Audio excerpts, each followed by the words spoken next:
it would be wrong for me to stay here in a coalition political party to begin to say who I want to support. When we go to that stage, we will have to use our sense, common sense, and every reason available to decide who to support. All these things I have pointed out will be placed on the table, and we'll be able to talk to ourselves truthfully. Are we going for the election, or are we just trying to do something, to satisfy our desire? If we answer it affirmatively, the candidate that will win the election will emerge. And it's by that time that we'll begin to say, this person has a better chance here, this person has a better chance here, this person, because of this, because of that, let's go this way. These are the things we'll lock ourselves in the room. And the X-ray, that is my position. And whoever emerges at that time through reasonable and pragmatic consensus building, the ADC can now go to the election. All right. As I said, it brings me to my next question, which would be the unabashed support by leaders of the Southeast, governors to be precise now, for the current president's aspiration to return in 2027. If you go to Enugu, the governor is talking about aligning with the center, the need for the Southeast to align with the center in order to get development. Even in Anambra, your state, which is APGA, the governor is in support of Mr. President. You could talk about Imo as well. The governor is perhaps one of the most astute supporters of Mr. President. What does that do to the long-held aspiration of the Southeast to produce, a president for the country? Thank you very much. The long aspiration of the Southeast to produce a president for the country. With that statement you have made, you can see that those who have taken a hasty decision endorsing the current president for the slot in 2027 have not taken into consideration what their people have been yearning for over the years. And I can tell you that the Southeast people are very wise people.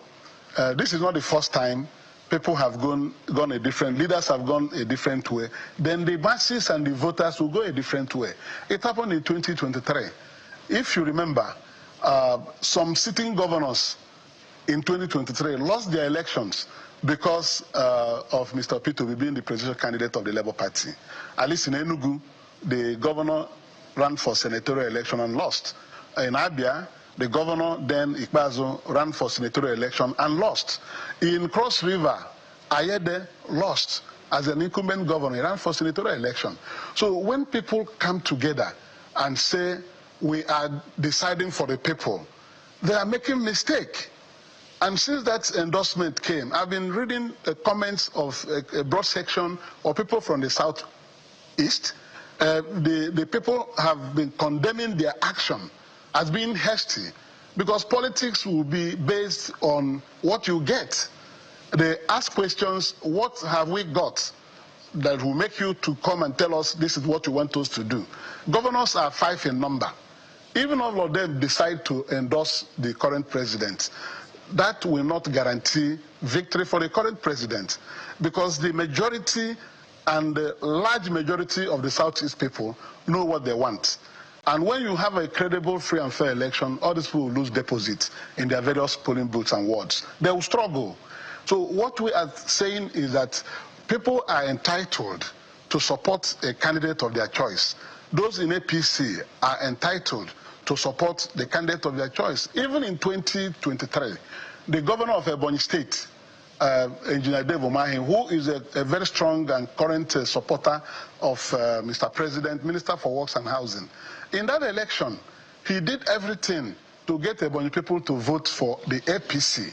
They refused, and P2B won landslide in Ebonyi State, defying their governor. So it's going to be a repeat unless the environment or the circumstances do not present itself. Circumstance does not present itself for that action to be taken. I tell you that if the needful is done, don't bother about endorsements. Even Mr. President himself knows that those who are assuring him of votes of the Southeast cannot deliver it if the circumstances do not change, you know. So we are not losing sleep over that, because we don't begrudge anybody who wants to be president, even the president that's seeking for second term.